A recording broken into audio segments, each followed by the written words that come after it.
ખરાબી ગમે એવી હોય એમાં ભગવાન કે તમે આ દુનિયામાં જેટલી ખરાબી હોય બધી તમારામાં હોય તો મને વાંધો નથી, મને કોઈ પ્રકારનો વાંધો નથી, પણ તમે એમાં સંમત નથી એટલું તમે મને કહી દો ને, એટલે તમે તું છે એ મારો ભક્ત જ છે. ભગવાન એમ નથી કહેતા ખરાબી ન હોય, ખરાબી મારામાં બધી પૂરેપૂરી ભરેલી છે અને એ ખરાબી સાથે હું સંમત નથી, મને ગમતું નથી, મારી લાચારી છે કે મારે પસાર થવું પડે. તો ભગવાન કે મારો ભક્ત છે ને એ ભક્તને હું તારીશ જ. ભગવાનનું વચન છે કે એ વ્યક્તિને હું તારીશ. બાકી દમ કરતો હોય, દોડ કરતો હોય, જેને બધું ગમતું હોય અને ખોટી સાધના કરતા હોય તો એને કઈ હેલ્પ નહીં કરે.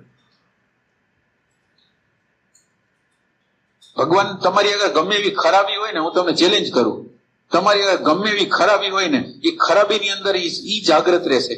ખાલી તમારો પ્રેમ એવો હોય કે હું ભલે અત્યારે મારી અંદર આ બધી વસ્તુ આવી ગઈ છે, પ્રકૃતિની ખરાબી અને આવી ગઈ, ભગવાન હું આની સંમત નથી, તો ભગવાન તમારી આગળથી આગો જાય જ. એ ગમે એવી પરિસ્થિતિમાં ગમે એવું ભયંકર કર્મ કરી નાખો ને, એ શાંતિ, એનો આનંદ છે, એનો પ્રસાદ છે ને, એ આપણી આગળથી જવા જ નથી. એવી વસ્તુ